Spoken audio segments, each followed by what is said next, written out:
मुंबई इंडियननी मागच्या 3 मॅचेसमध्ये total 11 wickets घेतल्या आहेत. केकेआर विरुद्ध 4 विकेटा, दिल्ली विरुद्ध 4 विकेटा आणि आज राजस्थान विरुद्ध 3 विकेटा.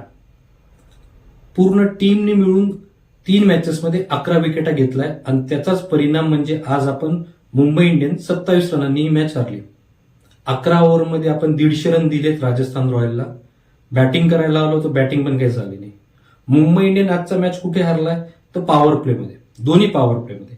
बॉलिंग करताना सुद्धा 60 रन जवळपास दिले, बॅटिंग करताना 3 ओव्हरमध्ये 27 रन काढले, 3 विकेटाजवळ. बॉलिंग कोच काय करतोय, बॅटिंग कोच काय करतोय, हेड कोच काय करतोय, या सगळ्यांवरती मोठा प्रश्नचिन्ह आहे. स्ट्रॅटेजी माहित नाही काय बनवली.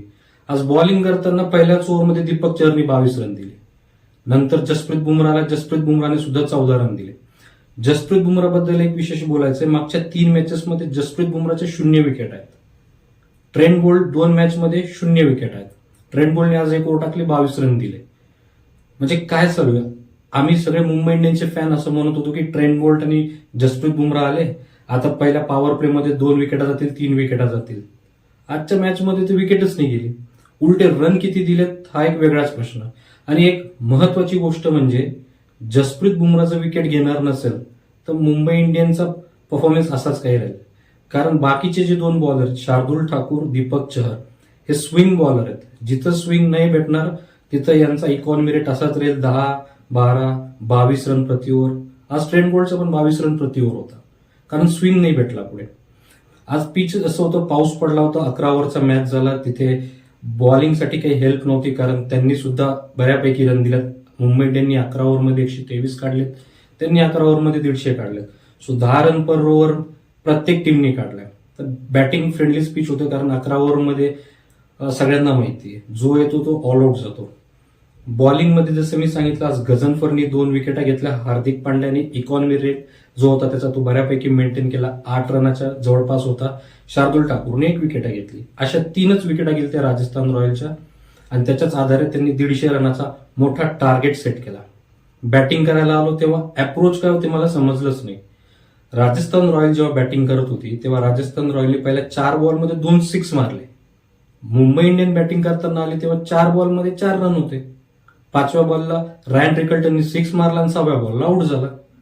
रोहित शर्माने 6 बॉलमध्ये 5 रन काढले. 6 बॉलमध्ये 5 रन म्हणजे ऑलमोस्ट एक पूर्ण ओव्हर रोहित शर्मा पॉवर प्लेमध्ये खेळला आणि त्याच्यात 5 रन काढले. जिथे रिक्वायर्ड रन रेट हा 13चा होता तिथे रोहित शर्माने 5 रन काढले. सूर्यकुमार यादवाला 3 बॉलमध्ये 6 रन. सूर्यभाऊला पण रिस्पॉन्सिबिलिटी घ्यावं लागेल मला वाटतं, कारण हार्दिक पांड्या कॅप्टन आहे, इथं सूर्यभाऊ कॅप्टन नाहीये तर रन जसे पाहिजे तसे काढतील असं मला वाटतंय. कॅज्युअल अप्रोच होता, बट असो, 3रीच मॅच, जास्त बोलणार नाही. बट आज जो परफॉर्मन्स बघितला असं वाटतं की मुंबई इंडियन टॉप 4 मध्ये पण येईल का नाही याची गॅरंटी नाही. कारण हा परफॉर्मन्स बॉलिंग एक्सपोज झाली, बॅटिंग एक्सपोज झाली.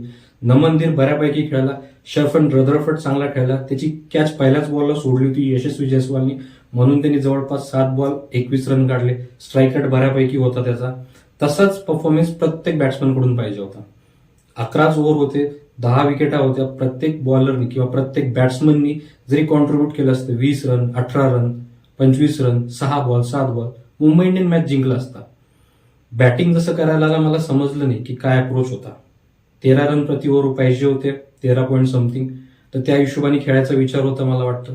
बट पॉवर प्लेमध्येच सगळा विषय होता. राजस्थान रॉयलनी जवळपास 58 रन काढले होते पॉवर प्लेमध्ये आणि मुंबई इंडियन्सचे 27-28 रन होते.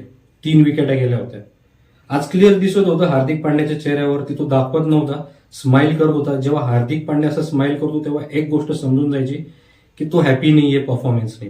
आणि साहजिक गोष्ट आहे, 2 प्लेयरांचा इकॉनॉमी रेट 22 आहे मुंबई इंडियनमध्ये बॉलिंग करताना. त्याच्यात एक ट्रेंट बोल्ट आहे, दीपक चहर आहे. ऑलमोस्ट 18चा इकॉनॉमी रेट शार्दुल ठाकूरचा आहे, म्हणजे 36 रन 2 ओव्हरमध्ये.